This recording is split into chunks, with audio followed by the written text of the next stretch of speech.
It's a little different, obviously. Cooper, we'll feed you in just a minute, okay, buddy? Yeah, I know. It's a hard dog life being so cute.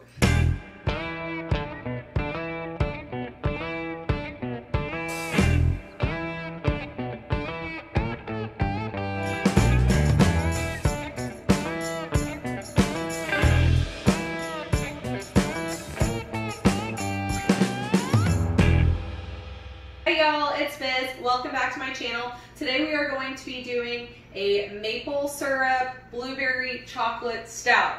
Woo! It is inspired by a Stone Cloud beer that we had recently. It was a blueberry stout, and so JJ, who was filming, was like, I would like to do this. And I said, okay. So here we are today doing his blueberry maple chocolate stout. And for our grain bill, we have 15.5 pounds of Maris Otter, 1.5 pounds Flaked Oats. We have also in this bag 1 pound of Roasted Barley, 0.75 pounds of Chocolate Malt, 0.75 pounds of Crystal 120, a ½ pound of Carafa III. For our 60-minute boil for the hot bill, we're going to be doing Warrior. And for our 30-minute, we're going to be doing our homegrown hops. We're going to be doing 1 ounce during the 30-minute boil and 1 ounce during the 15-minute boil. We have Magnum and Centennial in this bag. We think that it's primarily Magnum in here, but there's definitely Centennial mixed into that too. For our yeast, we're going to be doing a British Ale, WLP 005. And for that, since this is a stout, we're going to be adding in our Yeast Nutrient to make sure that it gets all the way down, right? For our extra stuff that we have in, that we're going to be adding in, we have our Unsweetened Cacao. We had 1.2 ounces left of this that we're just going to go ahead and add in. And we also have 4 extra ounces of our Ghirardelli. Not really sure which one tastes better, but we'll, throw them both in there. And so that is a total of 5.2 ounces of cacao. Now we also have our pure maple syrup. I got this from Imperfect Produce. Haha, woo! And so we're gonna be doing 10 floor ounces of that. So just in case this is completely eaten up by the yeast, we're going to potentially be adding in our maple extract. We're not 100% sure that the flavor will be completely gone, but since maple syrup is a sugar, it might be gone. So we're still gonna be trying to add this potentially maybe later on. We also have, for our secondary, we have a Blueberry Puree. This is 3 pounds. And when we add this, we will also be adding in our Pectic Enzyme. This will ensure that it doesn't end up to be super hazy. During our boil, we will also be adding in Calcium Chloride, 2 teaspoons, 1 teaspoon of Gypsum. This is to make sure that we don't get too many hot flavors and it's not too much like chocolate milk as well, right? So trying to balance this out, right? We also have our Fermacap as per usual to prevent boilovers. And we also have our Whirlflock that we like to add in to make the proteins fall to the bottom so that it's a little bit more clear, right? So then for now, we also have 7.5 gallons of water up to temperature. It is at 170 because we're hoping to mash in at 160 today, degrees Fahrenheit. So let's get into it. So JJ is gonna be dumping in the grains. We've already double milled them as per usual to try and get the efficiency that we want. Yeah, we usually get a finer crush whenever we double mill it. We use the Brew Shop's mill. It works really well, and like usually, if we're just doing a normal beer, like you saw our fest beer, I think we actually did double mill that one, but yeah, if we're just using one, we're doing one that's like OG of like 04 to 50, like, I don't know, it's not really necessary, but it does give us more efficiency, so. And why not get as much out of the grains as you can? Right. stir it. I am stirring. It looks kind of like bird feed. It does. The husks. Yeah. Yeah. And all the different colors. So yeah, usually when we're doing this, like, you guys can't tell at home, but it smells amazing, like just the malt being mashed in. And this one's gonna smell especially good because it's gonna be all roasty and chocolatey and yum. All right, everybody, look how milky and stouty that head is already. We just doughed in, and let's see what we're at right here for a temperature. I'm gonna guess 155. That'll be my guess. 48, 50.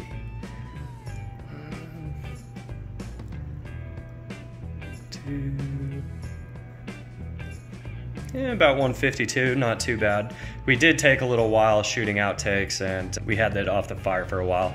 So I'll put it back on the stove, and maybe we'll get it up to like 155, 160. Honestly, I don't really stress for mash temperature that much anymore because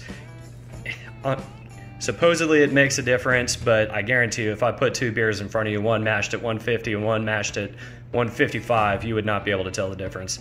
Anyways, all right, let's put it on the stove.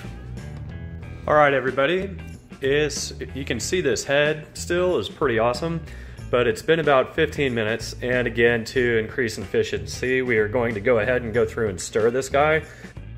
You can move the head, you can see it's a nice roasty black color. So that's exactly what we're going for. Yeah, stay tuned. I think it's probably hanging out at about 150.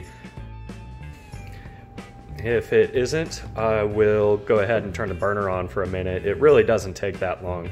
But like I said, I don't really sweat mash temperatures that much, especially when doing brew in the bag, when you can just turn it on and be good.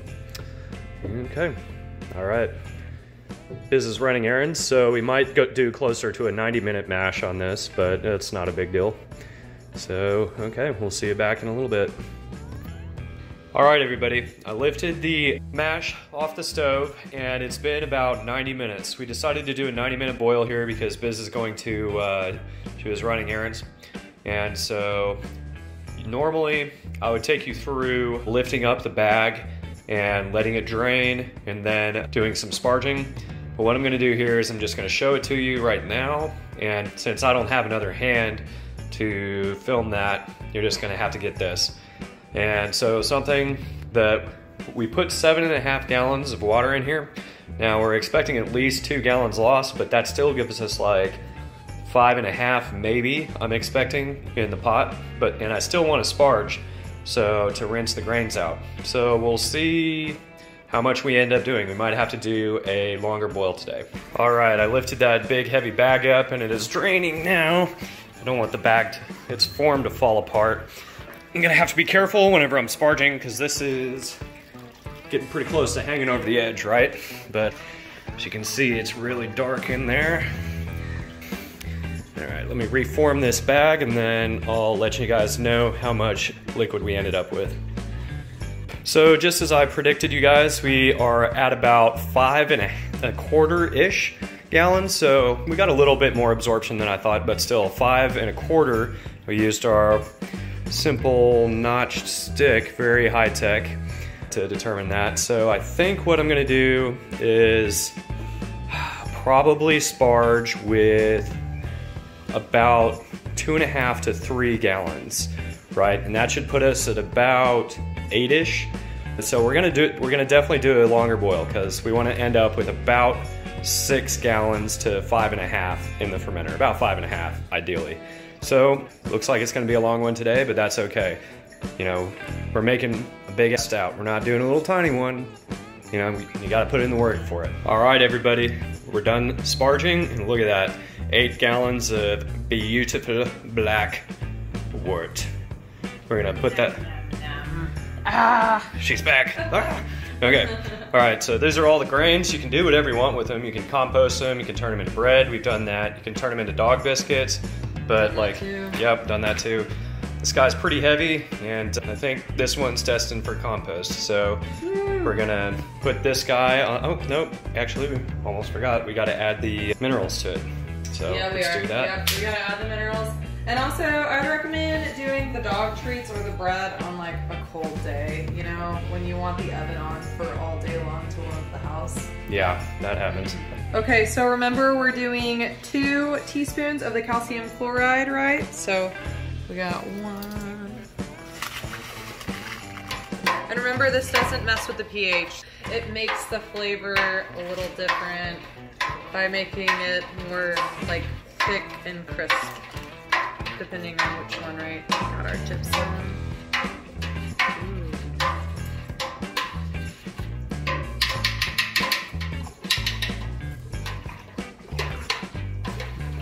All right, we'll take you up at the boil.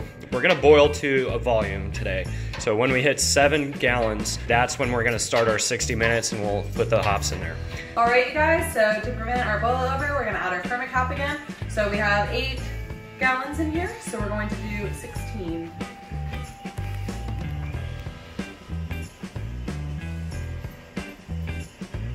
Okay, you guys, so we've been boiling for an hour so that we could boil off some of the water because we were at 8 gallons. So now we're down to 7. So we're going to be adding our Warrior for our 60-minute. We're doing this because it is a very bitter hop. So it's really good for bittering. And this beer is going to be really sweet, so we need a little bit of bitterness to kind of balance this out.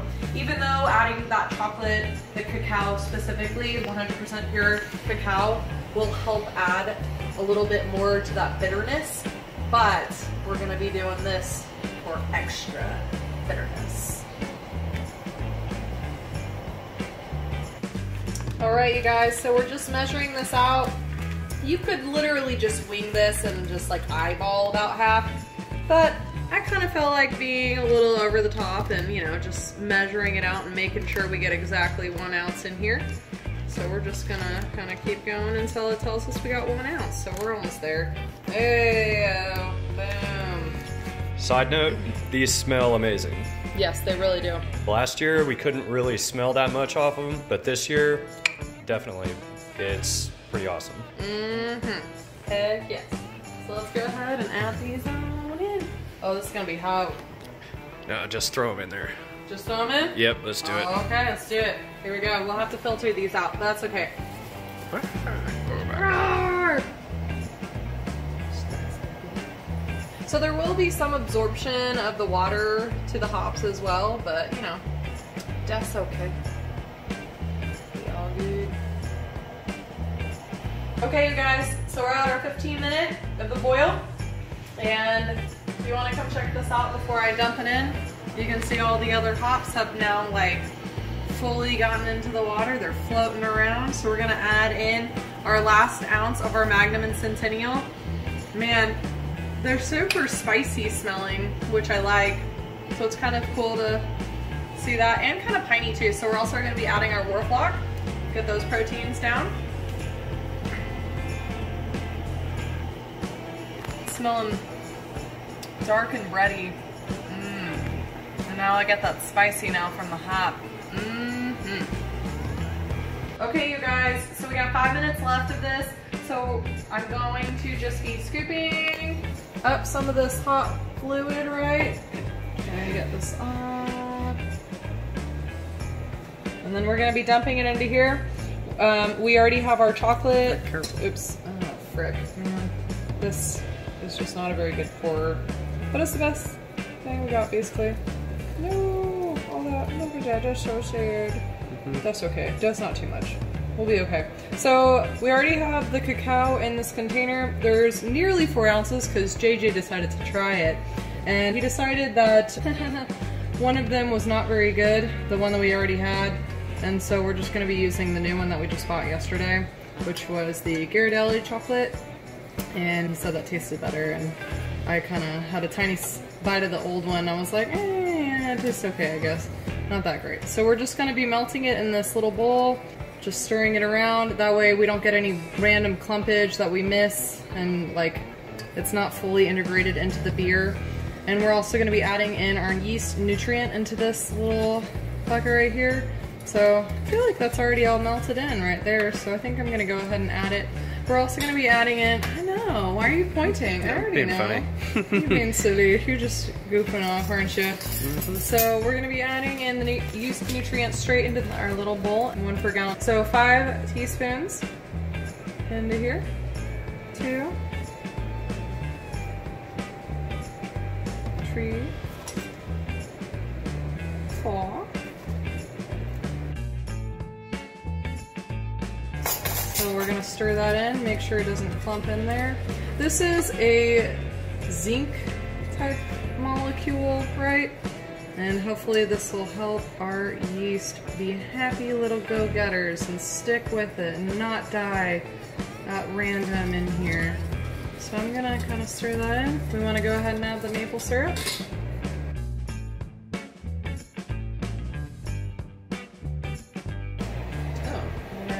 Oh, you opened it, didn't you? All right, maple syrup. That's actually a lot runnier than I was kind of thinking it would be. But yeah, like I said, I got this from Imperfect Produce. If anybody has any interest in that, I can link that down below. It's been pretty good. I've been enjoying it. You can get a lot of random stuff on there. And now we're going to go ahead and add our cacao and yeast nutrient mix. Ooh, that is hot. Hot little bowl. Uh-oh. We lost some of the chocolate. See, that's the problem that we're trying to eradicate. So we're going to go ahead and I'm going to just dump more in there again and try to get the rest out. Okay, it's a really hot container. I'm gonna use this. Here we go. Oh man, there's still some in there. That's okay. That's enough. You sure? Yep. One more try. One last try. One last little try. Oh yeah. I say that's a pretty happy bowl. I say that's good enough. All right, last 5 minutes of boil.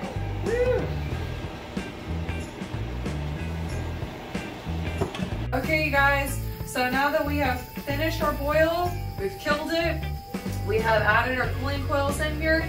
We have one side that flows through the ice and the other side that flows through our bucket as per usual, or our pot as per usual. And we also have some of our hops, the Warrior that we had in that bag, dripping out in our colander. And so yeah, we're just letting that try to get as much out as we can, and we currently are just watering our plants. And we always like to use our reusable ice packets. Sometimes on certain days this isn't quite enough, so we'll add some of the ice from the freezer, but usually this is pretty good. Okay, so now that we've finished cooling our wort, we're transferring it from our kettle into our SS Brewtech. Since we just got our 5-gallon batch today, we're going to be using our 5-gallon SS Brewtech again. And we're going to be trying to not add in a lot of this hot matter that we got floating at the top here. And we have this spout of this kind of coming up, getting a little bit of oxygen in there. You need some oxygen, right? So the oxygen is good for the yeast. We already have our tilt in there. We'll take the reading before we pitch our yeast too. Okay, so now that we've finished transferring our wort into our SS Brewtech, we're going to be pitching our yeast. We've gotten it nice and swirled up, and this is a beast right here. So we are at 1.103. Yes, you heard me correctly. 1.103. We were hoping to be north of 1.09, and we definitely achieved that by quite a bit. I think this is probably the biggest beer we've ever made. So that is gonna be interesting. If it doesn't ferment all the way down, I'm not gonna be completely disappointed, because that's already gonna be really strong.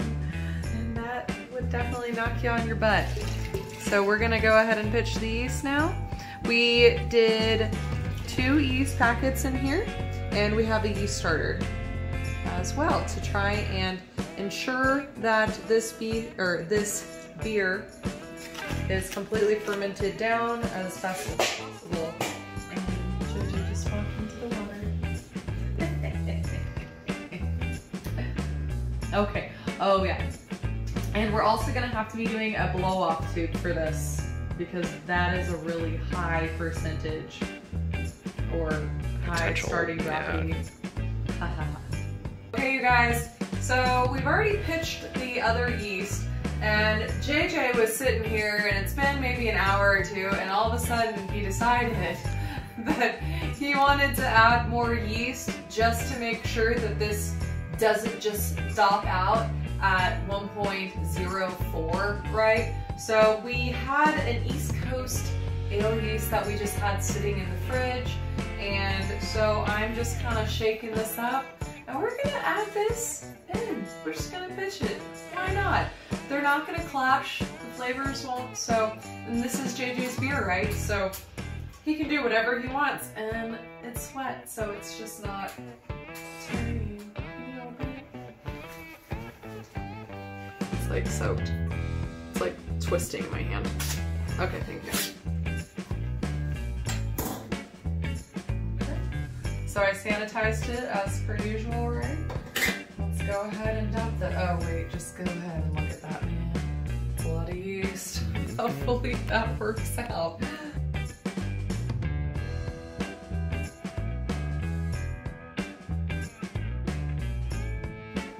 And there is our blow-off tube. So it's coming through here. The tube just runs into the water. There's sanitizer in there. And JJ has taped it down with some masking tape to ensure that it doesn't just come out and like go everywhere. And so that it can keep sanitizer from between the beer and the natural air around it after this. I think that's probably good enough. Yeah. Cool. We're calling it.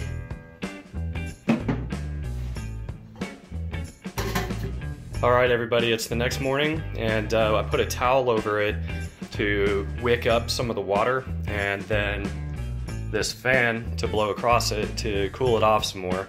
And we've used this method quite a few times, and right now it's sitting at about 69 degrees, so that's pretty good. And we have action in the blow-off tube already. It's not going crazy yet, but it's already taken it down to 1.095, yeah. And so we'll keep you scheduled through fermentation. Hopefully this goes down pretty low. This is what fermentation sounds like on day 2. It's going pretty crazy. Check that out.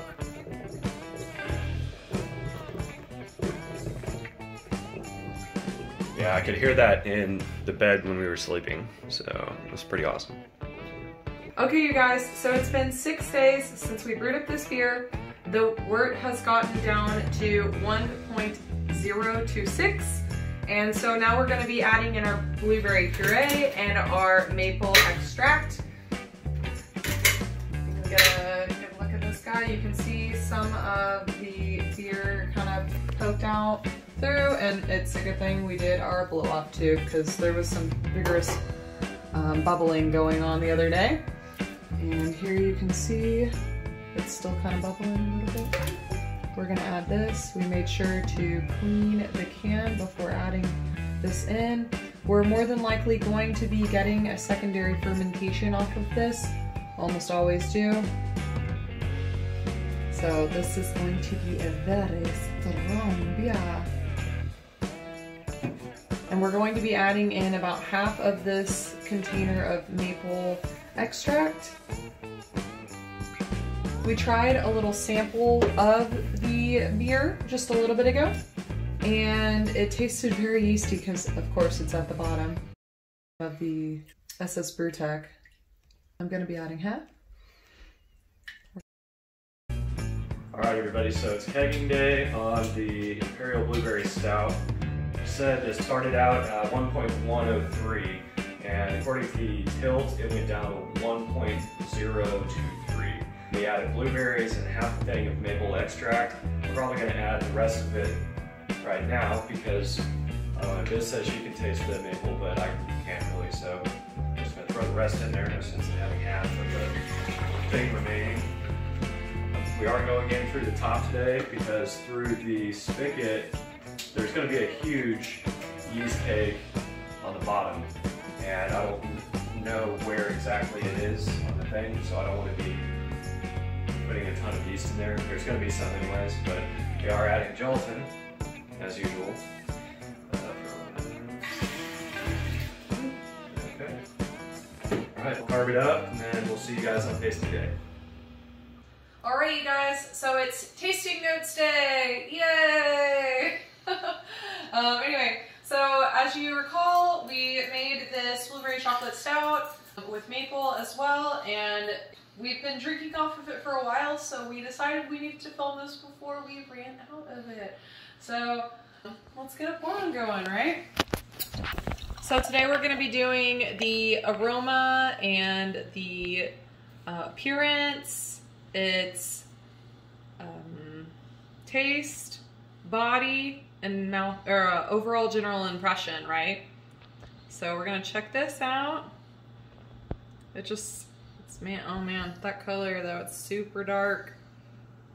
The head's a nice light brown color, so that's perfect for a stout. So it's looking good.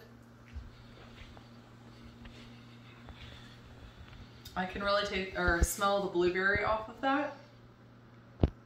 And it really smells like the maple syrup, which is probably due to the extract, right? So.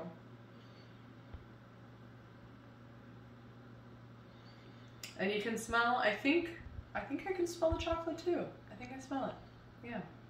And it smells like beer, you know, so that's good.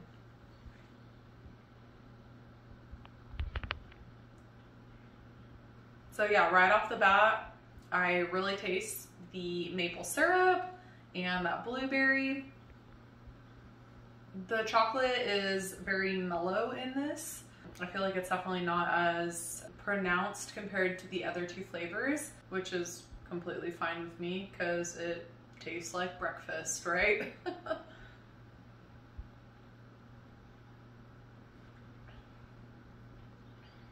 The body is very full, you know, which is nice. It's not crazy creamy, but it's definitely, yeah, it's kind of on the thicker side. You definitely still got the carb though, of course, from CO2, so it's not like pure just like body, right? Just not craziness. And since we added the warrior hops, there is a little bit of bitterness in here, right? So it's not purely sweet that will just drown you, right? So it's got a little bit of extra. When we were brewing it up and we were waiting and we were pulling a little bit from the bottom of the SS Brewtech while it was fermenting, right? It just, we kept getting the sludge of the yeast and it was just like, oh no, this beer is gonna be really tart. And this definitely is not tart, and I prefer that in my beers, especially in stouts. Okay, so my overall general impression of this beer is I definitely like it.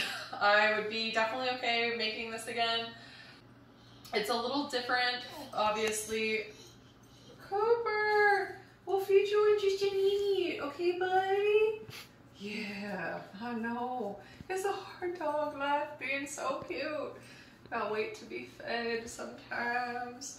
We're having ribbies for dinner tonight, and he's gonna get some of the meat and fat from that, and he's gonna love it. Yes. Anyway, side note. Sidebar, right? Okay. So yes. So this is a good beer. I would definitely be good with making it again. And this is like really hard to do with him whining. Cooper, I'll feed you in a minute, okay, buddy? Just give me one more minute, please. He's like, no. No, he's like, oh man. Here, I'll just give him scratches while I finish. So, all right. So yeah, so we don't have Stone Cloud's Blueberry anymore, right? Since we finished that up, but I would say this is definitely a different taste, but it's fantastic. They're both fantastic beers. I would drink both of them in a heartbeat. So, yay! Cheers.